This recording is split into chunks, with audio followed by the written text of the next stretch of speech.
Welcome to the Heart of Dating podcast. Hey, it's Kate. I'm so glad you could join us this week as we try to untangle the ever so ambiguous world of dating as a Christian. Over here on Heart of Dating, we get real as we answer some tough questions and uncover transformative ways to approach Christian dating.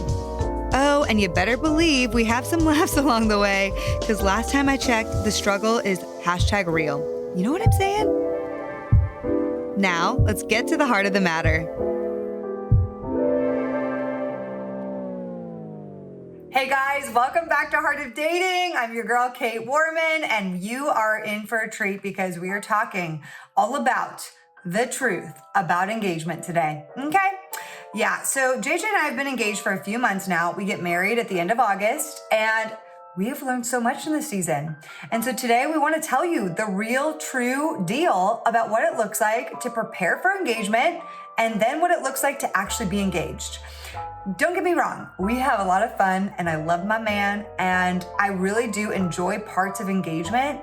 But when you go on social media and you see all the pretty photos and you see the perfectly curated videos and all the things, just like we have, sometimes it can feel like, oh my gosh, they're so in love and everything's so perfect and they have what I want, and that's all you focus on. And I just want to tell you, there's a lot of good, okay? But I really also want to let you into the real deal, because if you do get engaged, I don't want you to get into the season and be like, oh my gosh, what in the world?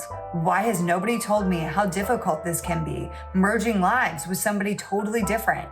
And so we tell you what we did to prepare for engagement, and then we also tell you the real deal. And we have a little bit of two different perspectives, so it's super fun and interesting.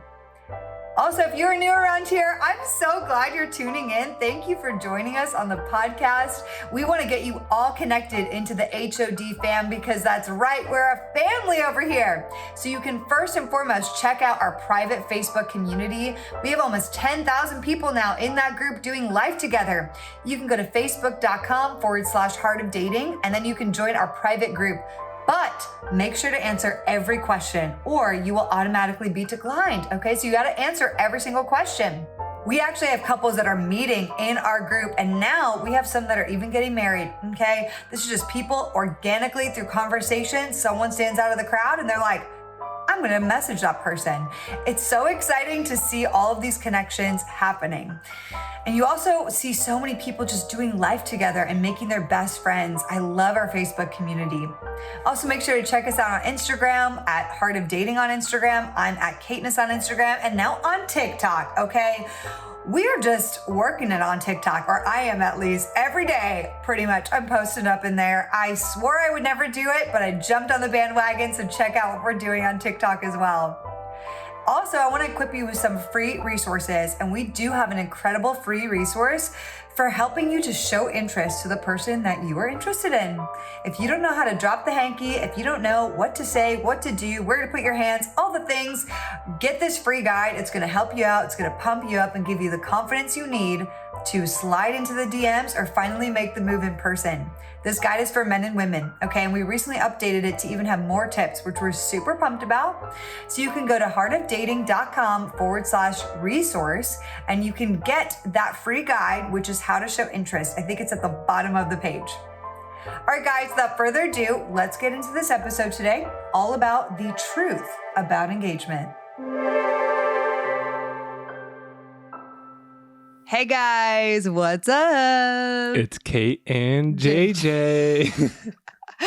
Wow, today is going to be a real episode because you guys have asked so many questions. Truly, I kind of hate when people say you guys ask so many questions or people all ask for this, but really we create the content that you guys want to hear. We don't just create content out of thin air because we want to and it sounds fun. We literally read our DMs. We have conversations with you guys. We definitely look through all the Facebook group stuff and we are like, what's happening out there? What questions do people have and want to know? And so today we're talking about the truth about engagement, right, honey? Yes. Yes, we are. And I would just want to preface this conversation with, start it straight off. I posted an Instagram post this spring that then people would DM to me and say, Kait, I want to hear more about this. Can you expound on what you're talking about here? I want to hear more. And so I want to read you guys what I wrote so that you know where we're the level playing field, where we're beginning. Okay. So here's what I said. Ready, honey? Mm-hmm. You were dead staring right now. You were like, what? I'm like, hello, you awake? You there? I'm here now. Okay, good. Okay, here's the post. Here's the deal. I'm over the fairy tale couples that make relationships look like a picturesque, never-ending perfect adventure. It's misleading our generation of singles. Now, don't get me wrong. I love my man. We have loads of fun. We go on the most incredible adventures. He challenges me. He makes me laugh like no other. And there's certainly so much love and romance between us. Our gorgeous photos certainly can make it look picture perfect thanks to our engagement photographer, Leanna Myra Photography, but it's not a perfect fairy tale. For my singles who desperately want a partner, hear me with this. Finding someone who can run with you in the kingdom is a spectacular and sweet gift. And it's also the most stretching and refining thing you'll probably ever endure. And let me be real, refining isn't easy. It's worth it, but it isn't easy. You see, finding a person is not about having a perfect fairy tale romance. It's not about finding someone who gets you so well that you never, ever have to explain yourself again. It's not about having a person that makes you feel so amazing all the time that all of your insecurities disappear. It's not about finding a partner who just wants all the same things that you want. In fact, often it's none of those things. It's beautiful, but it's also painfully stretching. You have to know that. I wouldn't trade any of the hard conversations we've had in this season for how much we're both growing in love, but it also is hard. So while you sit and dream of your future spouse, please also realize there's so much sacrifice, refining, challenge, and growth that comes with it too. And then ask yourself, are you really ready for the challenge? Hee. It's really good. So that was a post that people are like, I need to know more about this. Because so often you see, it's so deceiving, right? We have all these beautiful photos, like these clips of our engagement even. We'll tell our engagement story. But then like, it's not fully reality. Yeah, it can be very misleading to see one picture with a lot of conflict and work and challenging times behind it. Yeah. You know? And engagement's like the hardest season, I think. Yeah, fortunately it's temporary. Yeah. But it is a stressful season for sure. Yeah. And it is nice at the beginning of engagement because the ring does bring a lot of security. Yeah. You know, now more than ever, I'm not going anywhere, but it's still not fully like we haven't made that vow and that commitment quite yet. Yeah. And there's really, it's not even, for me, it's not about that. It's not about like the in between of like, it's just how much there is forming and shaping and coming together and the wedding planning and the hard conversations about finances and your living styles and all of that. Because I don't feel insecure that you're not my husband at all. I just feel freaked out about what it's going to look like to have you as my husband. Yeah, I think in the beginning of engagement, though, there is added security that like in conflict, this person's not going anywhere for sure now. More so than ever before. Not really until you get until you say I do. Okay, in my opinion. I thought there was a change, but I think you're right. There's just a lot of stressors and you're kind of just trying to build a framework of how we're going to build this marriage. Yeah. You know, and that involves a lot of premarital, a lot of reading, a lot of education. I think the one thing that we'll talk about here is the premarital that you guys will do in engagement is so effective. It teaches you how to communicate. It really addresses, I think the biggest thing is expectations. Yeah. Really got to hammer out what your expectations are. Chances are your expectations are highly influenced from what you saw growing up in your household. Yeah. And the families that you were around in your teenage and college years. So that's where your expectations are formed. And that's just kind of happenstance. Yeah. Like if you were not around healthy marriages and healthy families, then your expectations going into marriage are not going to be healthy, I think. Yeah. And if you grew up in a very old fashioned complementarian, like marriage dynamic where the man works and the woman does everything and serves the man at home, and you don't want that dynamic in your marriage, it's going to be weird because maybe the other person had that dynamic and that's what they know. And they think the woman does all the cooking and the cleaning and the blah, blah, blah. And the guy does anything around the yard, and the guy does the work and he brings in the moolah. And, and if those are your two different expectations, it's going to be really awkward. A lot of people don't talk about those things before marriage. They just get into marriage and then it's like, well, why didn't you take out the trash? Well, you could take out the trash. Why do I have to take out the trash? Those sorts of things. Oh, yeah. And so we're going to talk about something that we both loved in premarital that really, really helps flesh out what your expectations are based on what you saw growing up and then based on what you think you want from your partner. Yeah. Do you want to tell them about it? Yeah. So we talked last week. We did both pre-engagement counseling and premarital. Basically, both are premarital, but we just happened to do one of them before we got engaged, which we recommend. We recommend before you get engaged to start asking these hard questions. I mean, getting engaged is like saying, yes, I am going to marry you. It is a short pathway to marriage, right? And so, but how do you really know if you want to marry the person without asking some of the harder questions and really getting behind the scenes?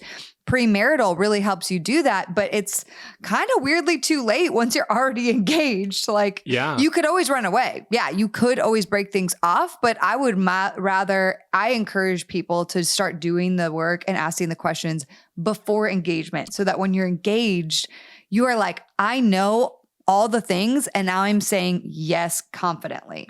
Yeah, I could not agree more. Mm-hmm. I don't know why it's not really suggested or recommended more, but we definitely, after experiencing it, and personally, I really needed that pre-engagement counseling to make my final decision. Yeah. It was really, because I just don't think it's wise. Like, why would you not want to counsel some really wise people who've seen a lot of marriages? Why would you not want to have them weigh in on this decision that's ultimately yours to make? Yeah. But if you trust them, like, I just don't understand why you would not want some help in that process. Yeah. And also it'll save you because if you're trying to do all that while you're doing the wedding planning, while you're having other conversations, I will say it's a lot. Now we did pre-engagement and we're doing premarital as well, but you don't necessarily have to. You can do one or the other. We definitely recommend something before engagement though. I'll just say this.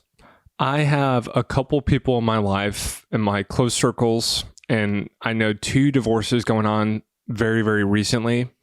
And I guarantee you, if they went to pre-engagement counseling and they were honest about what was going on, they would not have had the recommendation to get married. And it would have saved them decades of pain. Yeah. So that's what our goal is here. We just want you guys to make the most effective, wise decision for the next decades of your life. Yeah.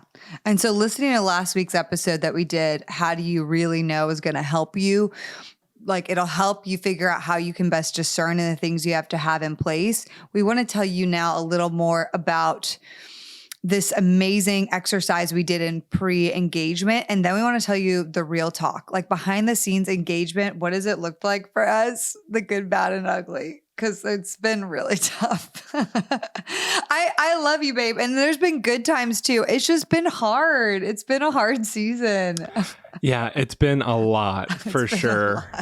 But we're very much looking forward to getting married. Yes. And we're going to have so much free time. It's crazy. But so the main thing we did in pre-engagement is something called the SYMBIS test.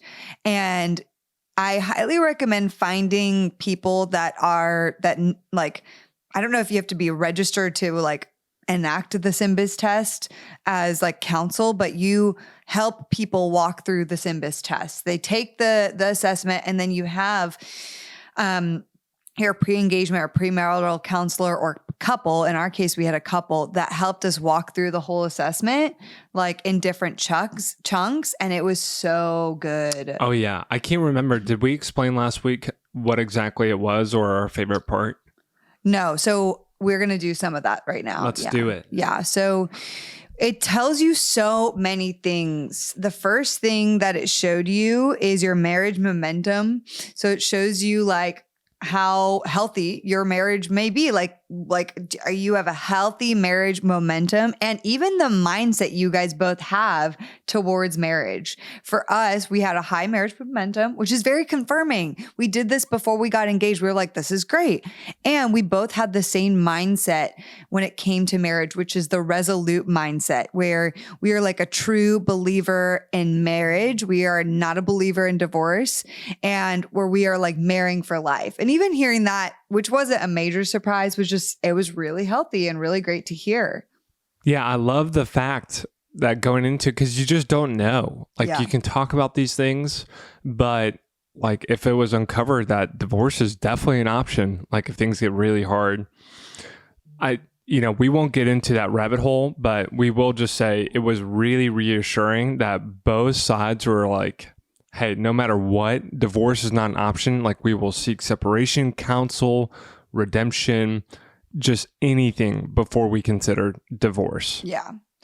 We also looked through social support, which was great because then you really look at it. So it says in the assessment, you're marrying a set of circumstances as well as each other. Being aware of how your two worlds combine on a practical level is essential to make sure they don't collide on an emotional level.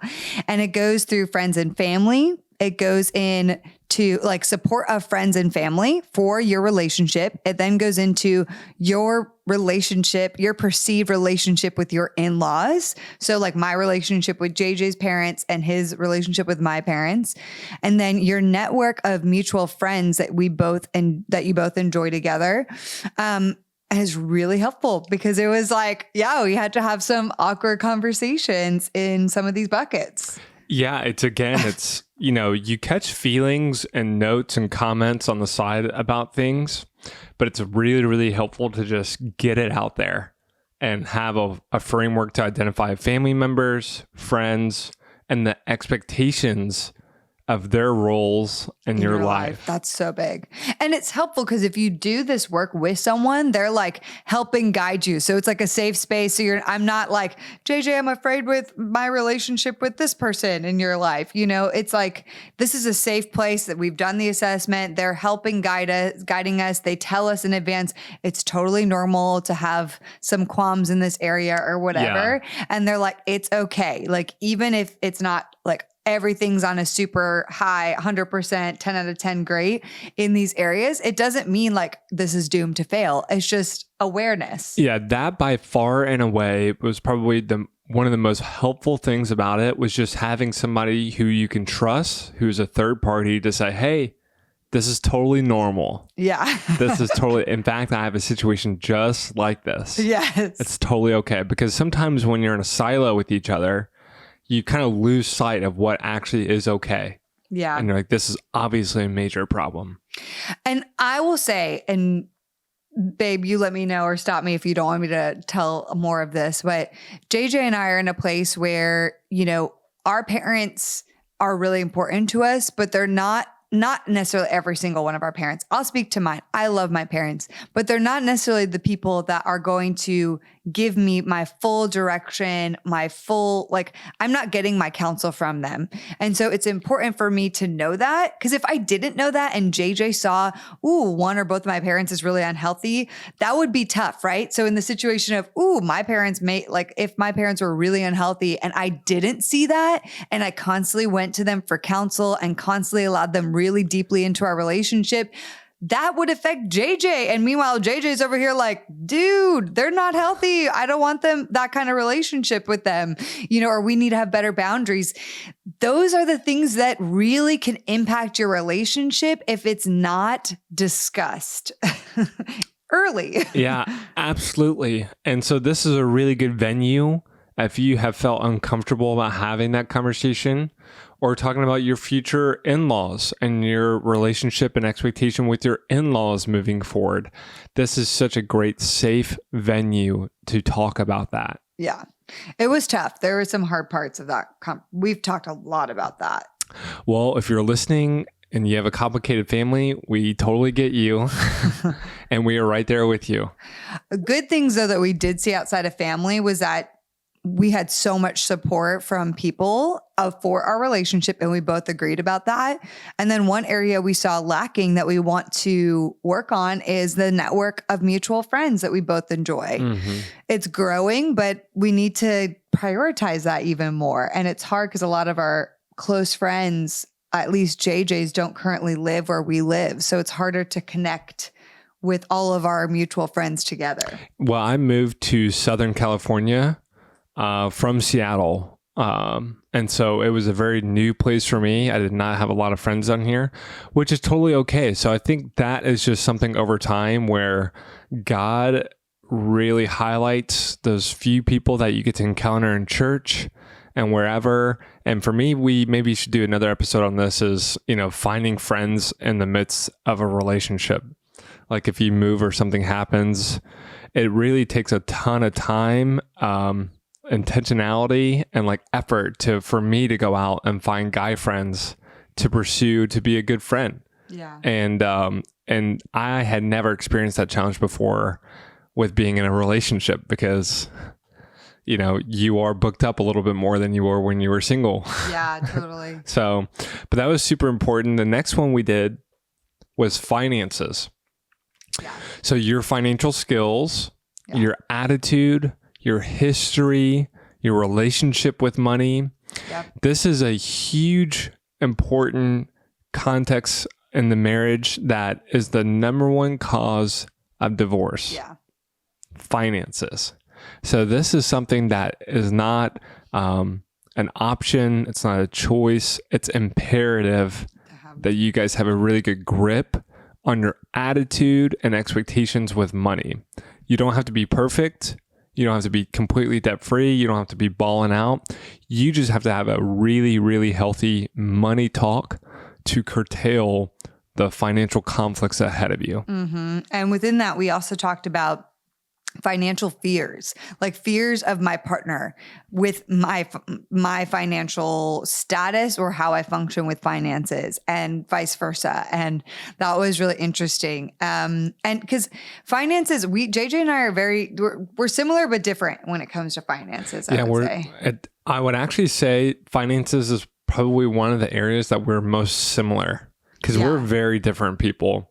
Yeah. But funny enough, when it comes to finances, we're kind of in the same ballpark. Similar. I would say JJ is more conservative than I am, but we are both similar minded for sure when it comes to that. It's just funny because of all the areas in our life, finances is one that we're like in the same ballpark. The other ones were like in different universes. So speaking of, well, not the nice. The next one is expectations, which we kind of told you guys about earlier, but this is probably our favorite part of it because you wrote, they were all different roles that they listed, like taking out the trash, making plans with people, doing the dishes, the laundry, the finances, blah, blah, blah, blah, blah. You had all of these different things and you had to put for yourself growing up, who did that, whether it was your mom, dad, or both. And then your partner does the same thing. And then you separately also fill in my current relationship, in my future marriage, who do I think will do these tasks? And then you get to see the other person's responses from all of that. And looking at the list was really eye-opening because for me, basically my mom did everything. My dad did things, but my mom did the majority of all these things on this list. And JJ was similar kind of, right? Yeah, there was about 20 tasks total. I think there was more. Okay, 25? Maybe. Okay. Taking out the trash, scheduling family events, having spiritual conversations. You guys get the gist. Like really everything from day-to-day life. So good to see this.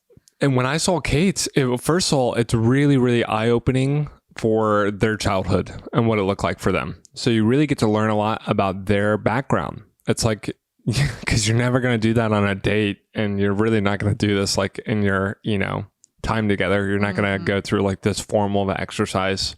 So it was really cool to see, wow, that makes a lot of sense over why the way you act the way you do. And then 2, I did my side, which was somewhat similar. It was a very female-driven household, tasks, finances. And so the best part about this exercise is then you get your own 2 check boxes for Kait and JJ, and you go through all same 25 tasks, and you just check the box over who would do this. And it's not either or, it can be both. It can be one person. And so we did it, and you go ahead and tell them the results. You take this, by the way, like separately. Like you do not get to see each other's. Of course. You basically, ours overlapped. I chose both except for like 3 or 4, and you chose both for almost all of them. Yeah, so for like 2. Yeah. Like one of mine was like fixing the car. I was like, this is not a thing. Yeah, I'll do that one. But like, another one was not good with cars. Another one that you said was mine, and I said both, was yard work. And I was like, I'll do all the heavy stuff, obviously, but like, you want to weed the beds? I also said taking out the trash was your thing. I know. I said both. I'm super impressed. You take out the trash really, really well. Me? Yeah. It's like you don't even think about it. Oh, yeah. I always. But when you're a single person for a long time, you have to take out the trash. I mean, like, that's it doesn't true. matter what your gender is. Like, you do these things naturally. I know. I'm just impressed. I just would rather not do it. So that's why I assigned it to you. But okay, so expectations is great. Dynamics. It also helped us look through our 2 personalities. And it let us know like there's no perfect combination. The key is understanding and appreciating your differences. And so I am the energizing spouse and JJ is the unwavering spouse. And this makes sense if you take the test, but and honestly, we're pretty opposite, and that makes sense. On the scale and the diagram they show you, it's like you're pretty opposite, but that's okay. It's all about understanding the other person's differences and not seeing them as weakness. Instead, being able to learn how to appreciate those differences, okay? Because that is something that actually 2 weeks before we got engaged, we had to have a major conversation about those things. Yeah, it was really, and it was like a fork in the road for Kait. Yeah. And that was a big breakthrough for us because we did a date night where we brought our journals and like we were like, it was like a trial, it was like a court trial. We were like, okay, so what is your stance on this? Interesting. And like we got really down and dirty and it was very serious. Yeah. But go ahead. Oh, go ahead, babe. I was just going to say, we had you want to tell them what the breakthrough was per your note right there, like seeing strengths? Oh, yeah, which I already said that. Okay. Well, I mean, we literally listed out like each other's number one. Oh, yeah. And in my opinion, my top 5 strengths are this. And Kait did the same. Well, and the test shows you it as well. Yeah. And so basically what frequently happens, especially in conflict, is you start to see these strengths as weaknesses and things you really don't like about the other person instead of God-given strengths that really equip them in a unique fashion for the kingdom.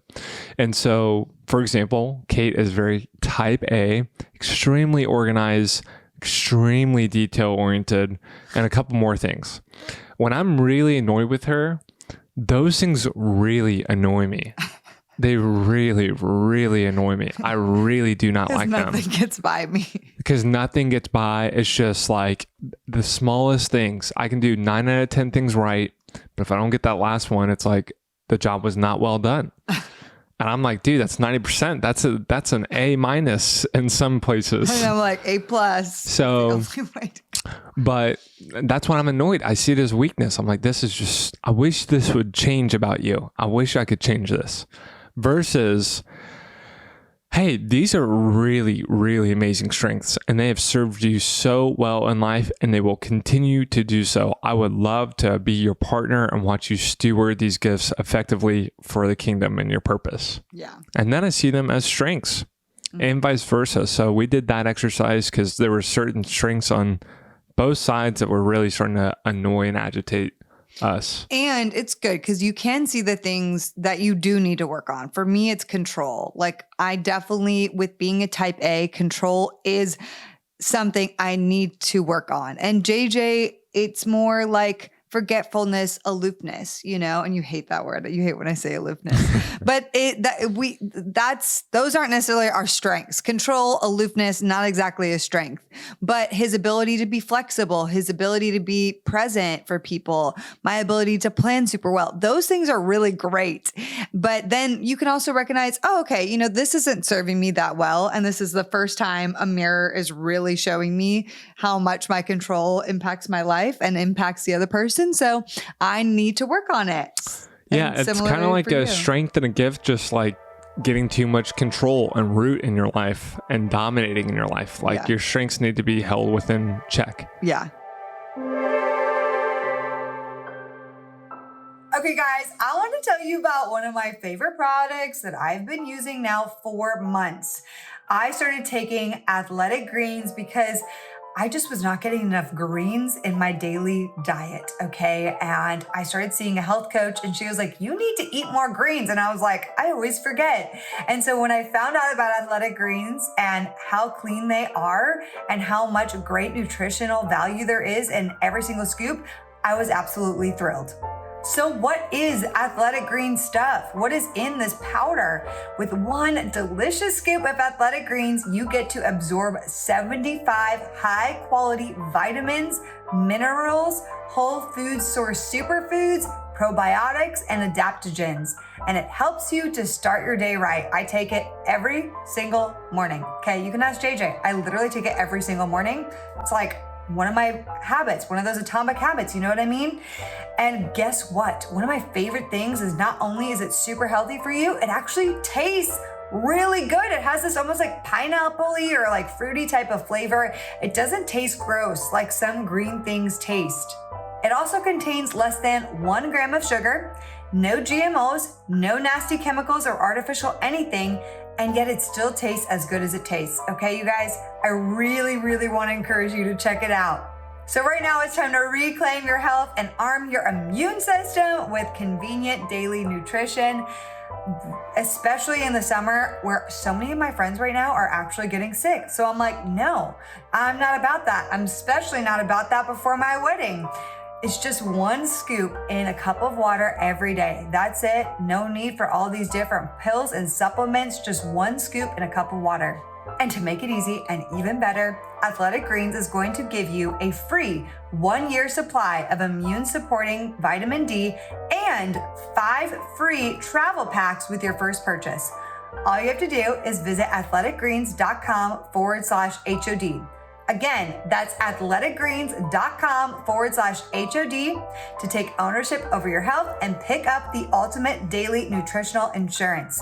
Don't forget, you get that 1-year supply of immune supporting vitamin D and those 5 free travel packets. It's such a great deal. I want you to check it out because I love it so much and I know you're going to too. Okay, guys, I am so excited about today's sponsor for this episode because I have teamed up with an incredible brand for my wedding season, the brand Jenny U. You may have heard of them because they're amazing. Jenny U is chic, modern, and effortless. Their philosophy is to create dresses to be worn not only once at a wedding, but for any special occasion over and over and over. I love this because it's so frustrating when you're a bridesmaid in a wedding and then you can never wear the dress ever again. And yet you spend so much money investing in this dress that you wear once. Well, now with Jenny U, they actually build their dresses to be able to wear them over and over again. With a fresh take on modern silhouettes, playful patterns, and charming textures, the Jenny U collection introduces captivating lines and classic fabrications that are every bit runway ready as they are romantic.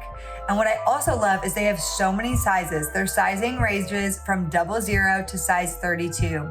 They have so many different kinds of dresses, not just dresses for the bride, which they do have, and dresses for bridesmaids, but they also have dresses that you can wear anywhere, especially dresses that are perfect for special occasions or going to a wedding. And they even have robes and flower girl dresses. Each one of my bridesmaids will be wearing a Jenny U dress in the color Prosecco in the fabric Luxe Satin. So I chose colors and fabrics that were all the same, but I allowed them to choose their own silhouette based on their body type. So I'm so excited because I want them to feel so good and confident in their dresses. Every single bridesmaid that has gotten a dress has commented on how luxurious the fabric feels. I'm telling you guys, Jenny U is top notch. If you didn't know, in my past career, I was a buyer at Barney's New York, okay? So I know quality fabrics and quality designers, and Jenny U is so quality. And guess what, you guys? Because Jenny U is so amazing and I am teaming up with them, they are going to be giving my people 10% off if you use the code KATE10. Now, this does exclude bridal gowns, but it is perfect for bridesmaids dresses, little white dresses, and their wear anywhere dresses, which are great dresses that you can wear to other weddings. If you need a white dress, their little white dresses are also great for that too. So you can use the code KATE10 to get 10% off Jenny U. I'm so excited to be partnering with them and I can't wait for you guys to try them. We need to get into what our engagement season has looked like. So just to tell you guys, the test is so good. It also goes through conflict, spirituality, sex, all of those stuff. Okay. It's great. Sex expectations, all of that stuff. And it's really, really, really helpful. So it's called the SYMBIS, SYMBIS. And I highly recommend to go through it with like trained people who know how to go through the SYMBIS test with you. Don't just ask your random friends, hey, will you help us walk through this? No, they have to be like trained on what the SYMBIS is and actually help you walk through it. Mm-hmm. So now let's get into what our engagement season has actually looked like. To be honest, it's kind of sucked a little. It's also good, but it's kind of also sucked a little. And do you hate hearing that, honey? Because I see your face. I mean, there's really high highs and really low lows. Yeah. I think for you, you've taken on like 98% of the wedding planning. Yeah. So like my job for the wedding, I've been offloaded some tasks, which I've tried to do really well. But the rest of my job is, yep, sounds good, honey. Yep, looks good to me. So yeah. I can't attest to that as much. I would ask you, if you had an engagement where you didn't have to touch a single thing about the wedding and it was perfectly planned to all your expectations, what would your answer then be? I would still say it's exciting but difficult because outside of wedding planning, which we can talk through and how we've worked to get that even better, it's still, there's a lot of different things going on. One of the things that's going on is you're combining lives with someone who's very different from you. No matter who you're going to end up with, they're going to be different from you. The way they live, the way their lifestyle is. Like, I've never lived with JJ, but I can sense, and we start picking up on and paying attention to each other's lifestyle when we see each other's places and just like the way we function. And we're like, oh, like you don't look at those things maybe as much in dating, but engagement, you're like, wow, wait, he literally never puts the toilet seat down. How is that going to be for me in marriage? Like, oh my gosh, am I going to wake up in the middle of the night and fall into the toilet? Like, you seriously start thinking about these things and like, I can't even speak to all the little things that you start noticing, but you're like, oh, what is this going to look like? And, how we deal with things. Like, we have 2 dogs. So parenting our 2 dogs. I mean, we're not parents yet, but then you start thinking like, what is this going to look like if we become parents? Like, and what the parenting is going to be like together and how we're different. And you're really starting to like the reality of all of those things is sinking in. And the reality of how much you're going to have to die to self every single day is starting to sink in. And it's like this big, like, oh my gosh, I can't do everything my way for the rest of my life anymore. Like, which is a gift, but it is refining. It is sanctifying. It's difficult to like imagine. Like it's a thing. I think there's a lot of people listening right now who can really attest to what you say, honey. It's tough. And there's a lot of surrendering expectations, both in what kind of house you pictured or the kind of lifestyle you pictured, mixed with what kind of wedding you pictured. I think that's the biggest thing when it comes to weddings is surrendering expectations and managing them along the way. Like, I almost want to cry when I think about it. Like, it's such a big deal and it's really hard, it's really hard. I'll just step in here because I think that is a common theme in this conversation about engagement in marriage is this word expectations. And I will say, for me at least, and maybe there's guys and girls listening, the higher your expectations of these things, it's the more you probably are going to get let down and just surprised. Maybe that's the best word. The more you're just going to get surprised at how off your expectations were. And so for Kait, one big thing I would just say is she wanted to get married in the south of France. And for 33 years, she's been watching Disney and beautiful rom-coms. We watched, what was it? The Wedding Planner the other day. Months ago. And that wedding that they were referencing in downtown San Francisco in the park and all these things. Also, terrible movie. Ethically, just terrible.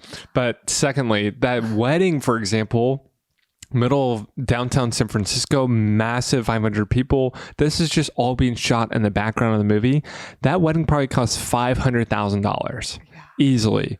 And that is just a very normal expectation in these rom-coms that have these just crazy weddings. And so think about that for your 20, 30 years of life. You just have been downloading and watching. It's just all you've seen is just hundreds of $1,000 weddings just passing through nonchalantly. And so when it comes time to you getting married, I had to say, I learned this from a friend, I'm so sorry that this is not meeting your expectations. I'm so sorry that we can't deliver on your expectations here. And I will say, though, can I jump in on one thing? Sure. Because my dream of the south of France, this actually wasn't a financial thing that why we couldn't do it, because it was actually affordable. It's actually almost more affordable than a lot of places in America. It's not that expensive. Side note, for all those who want to do this, to actually rent a chateau in the south of France for like lots of people for like 5 days to a week. It's cheaper than renting a lot of venues in America, and you actually also get to stay there. Anyway, the reason why we chose not to do that wasn't because of finances. It was because of COVID. It was because of older people in our family and just the logistics to get to France. And so that was like really tough because JJ didn't really want to get married there. And I really did. Yeah, it was hard. And I was like, but we can afford it. It's better. It's more affordable than America. Why can't we do it? And it was really tough. I really struggled with that one. Well, and what did we do that really helped here is we both wrote down our top 3 non-negotiables for the wedding. Yeah. What are the top 3 things? Ignore everything else of the thousands of things. What are those top 3 things? And then you can move on from there. For me personally, after we aligned on the top 3 and had that working idea, I was totally okay surrendering executive authority for all the rest of the decisions so that Kait could have the wedding that she really, really desired. Yeah.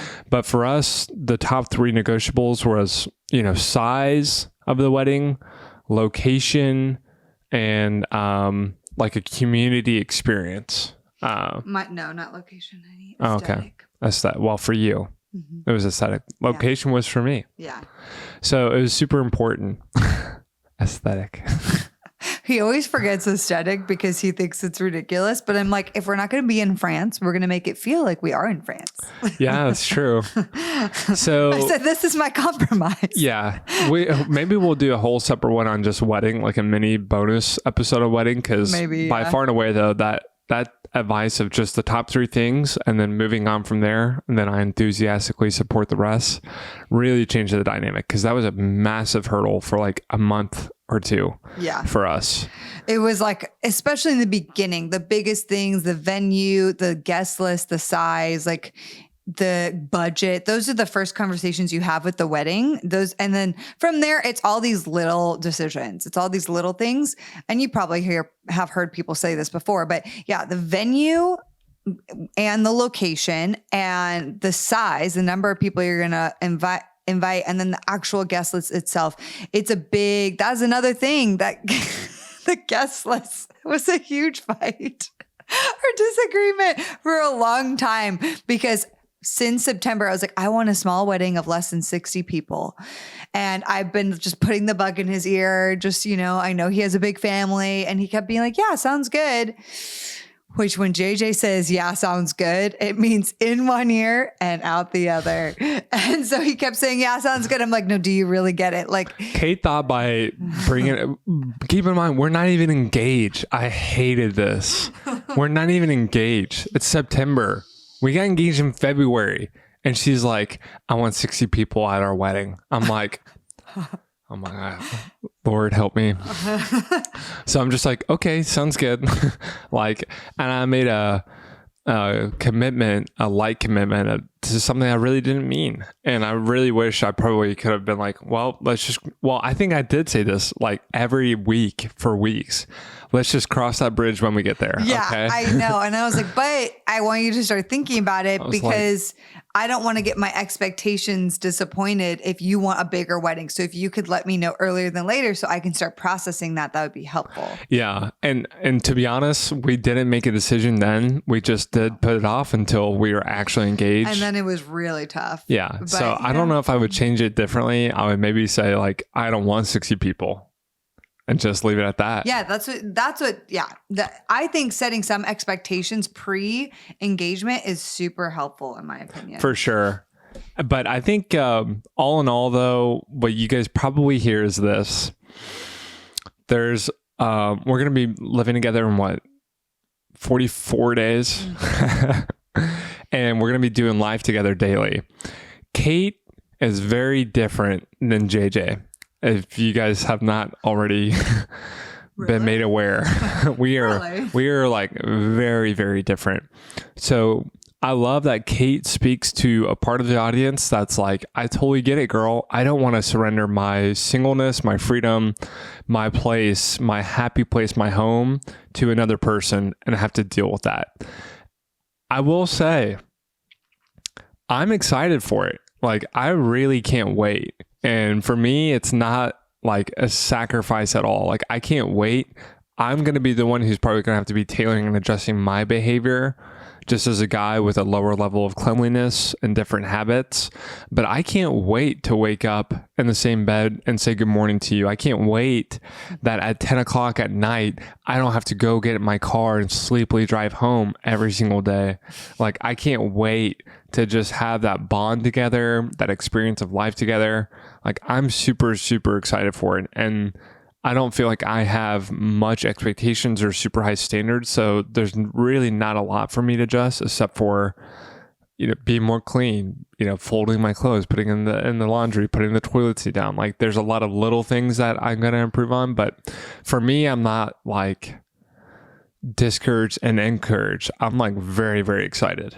Yeah, I'm excited too. Yeah, but I hope that speaks to there's two different people hearing this that like, Kait, you're not excited. And you're like, well, I'm about to lose all this stuff. I am excited. Yeah. And I think I'm properly grieving. I've had friends who don't even think about those things and they shove it all down and it comes up later. I'd rather process it now and I'm just that kind of person. I'm like, let me just process the reality. Just like 2 weeks before we got engaged, I had to process the reality of getting engaged and saying yes. And now I'm doing more of that. It's great. It's really, really great that you're in tune and aware of that and not because buried feelings are always alive.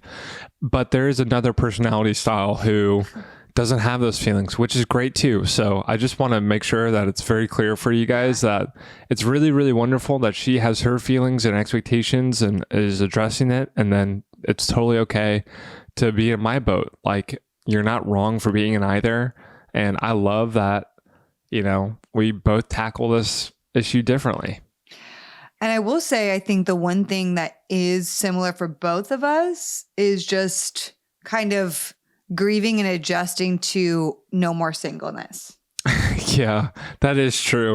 Because you've said that many times, honey. Yeah, I wouldn't say that engagement sucks and blah, blah, blah. Like, I'm very, very excited, but I'm like, I look back, I'm like, I am going to miss my single life for sure. Like, I loved being single. Like, it was the most fun years of my life.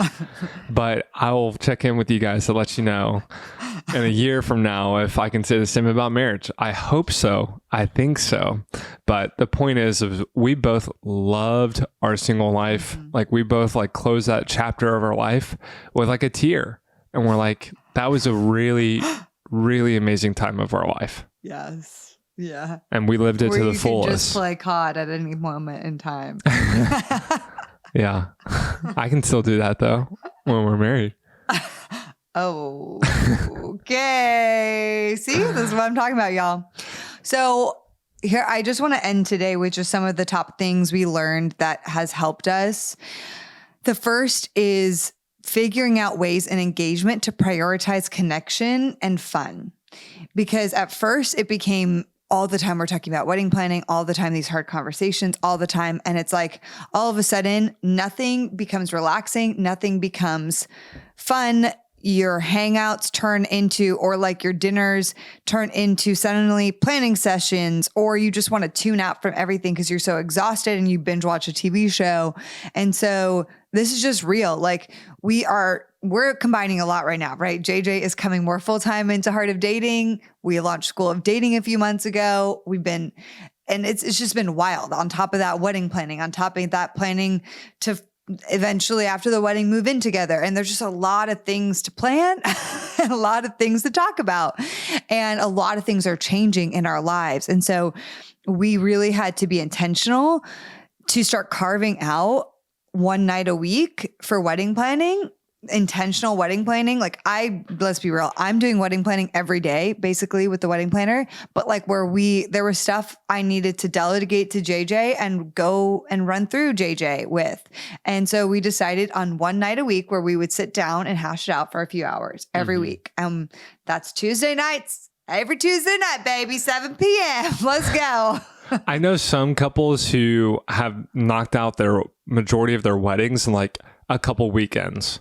So just decide on the style that really works for you guys. We got a lot of work done early, and then we have one night a week where we just like, we go above and beyond to do some little things for the wedding, and we just knock it out week by week. Ours is like a little more work because we're doing a wedding retreat with our closest friends and family. So we're planning like a 4-day stay for everybody, which definitely adds way more than just the wedding day. For sure.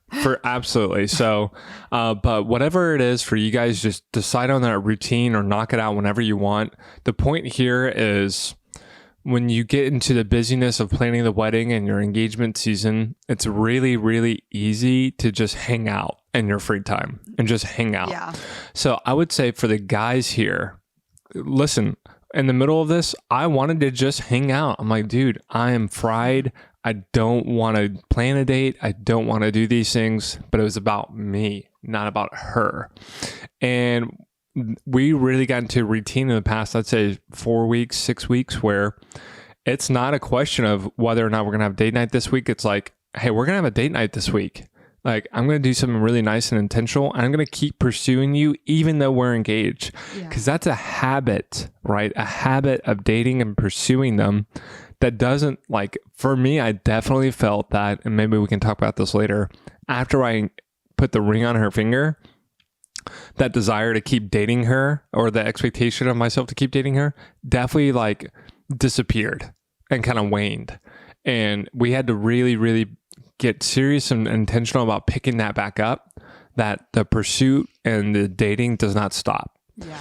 And so that's, I hope, very encouraging and enlightening for you guys, especially if you're single listening to this.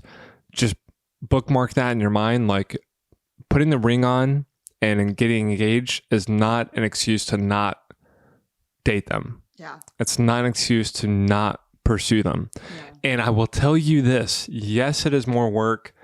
Yes, it is more money and time, but I'm telling you, it is so worth it. Yes. The rewards that you reap from this in your relationship of unity and connection are so worth it. Mm-hmm. Like, I would go back in time and do it 1,000 times over and just keep that habit of dating her. Speaking of which, guarding unity. Yeah. So that's a really, really great thing that you can do upstream as an input to contribute to building unity Because in this season, you're going to have a lot of different opinions, a lot of different ways of doing things. You will have to sacrifice. You will have to pause and listen and seek to understand. Yes. And you need to remember that the ultimate goal here is that you are trying to serve God through your united marriage, not to get every single little thing that you ever wanted exactly as you want it. I'm preaching to Kate right now. No, I'm kidding. But this idea of unity is super, super important because it is something you have to work for. You have to guard it and you have to really maintain it. It does not just come. It does not just appear. It's so true. Another thing just related is really making sure you protect those boundaries. Like, I'm not in a place to talk about wedding talk right now, or like, because for me, it really gets there. Like, I have to really be conscious that like some nights I can't ask JJ about wedding stuff. Like, we really have to guard just not like everything, that not everything is a wedding conversation. And we need to just have fun and talk about life and talk about other things and not just like make it about those subjects because it can get overwhelming. So you really do have to have emotional boundaries.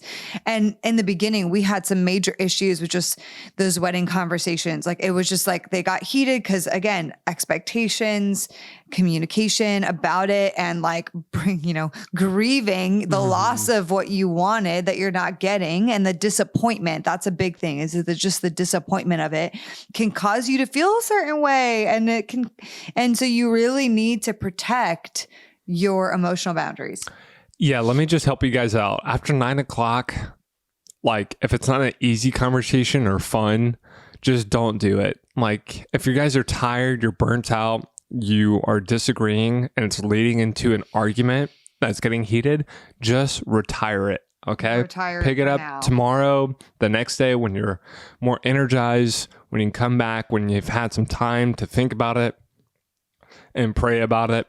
But just don't push the envelope if you're hitting a lot of conflict. It's just not worth it, because you lose sight of what's important, which is serving God through your united marriage, which is going to be amazing.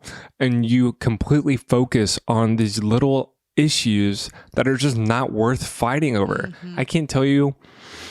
I've started saying this lately about smaller things, and I think it's really helped.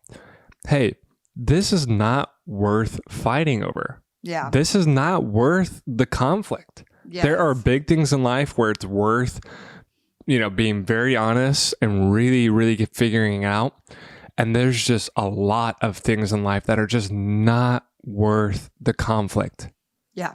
So boundaries is a super important thing.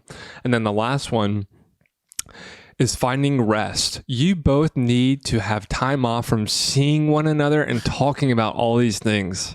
You need your own time, because you need to take care of you. You need to still have your own interests, your own passions. You can still have your own friendships with your girlfriends and your guy friends. And it's important to not lose that.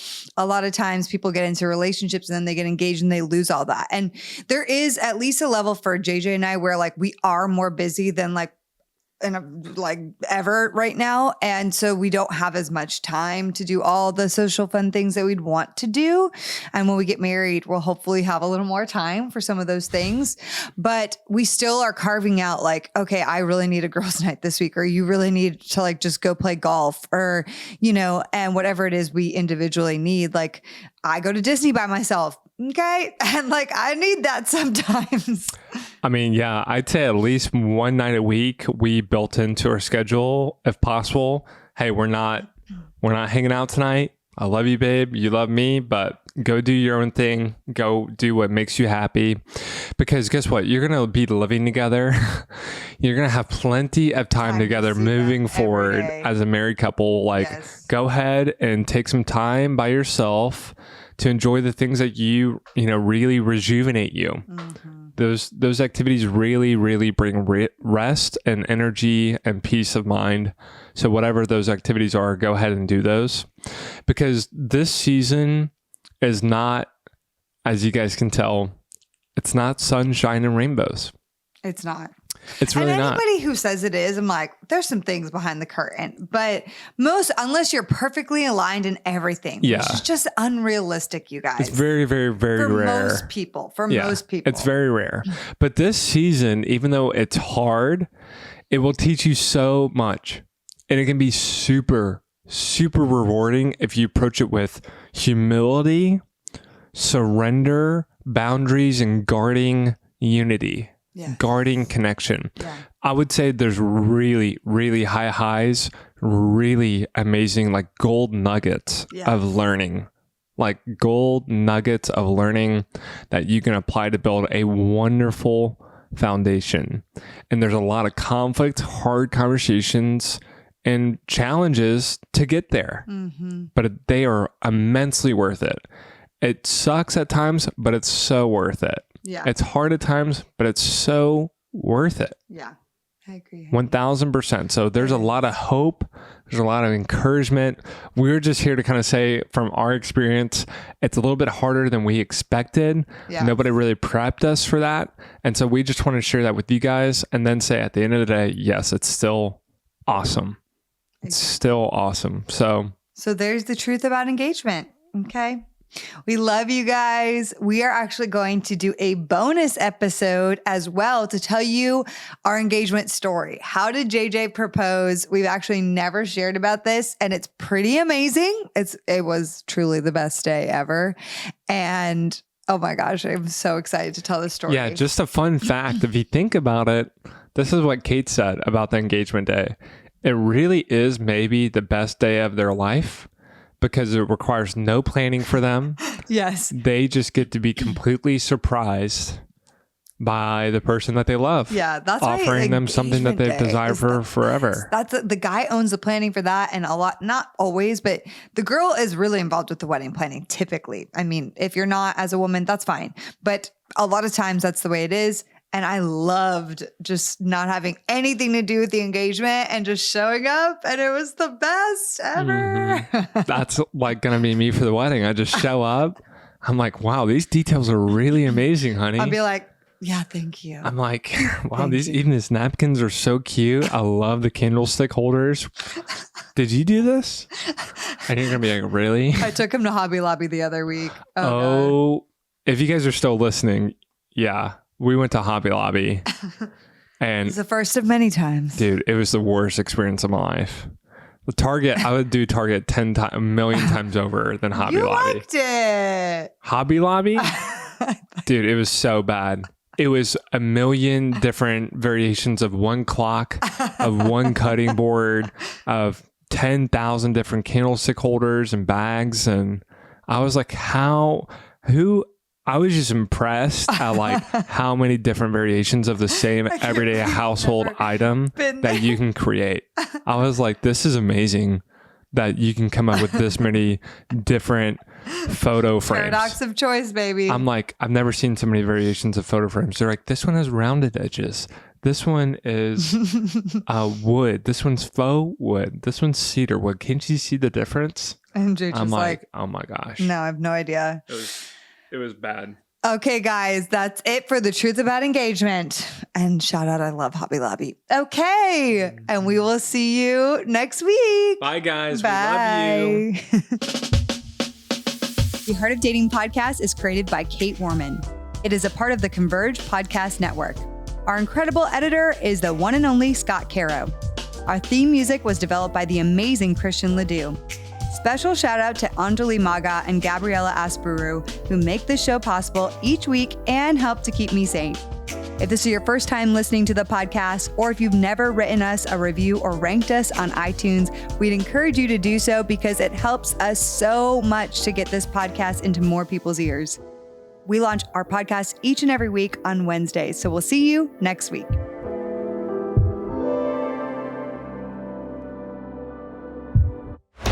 This show is part of the Converge Podcast Network.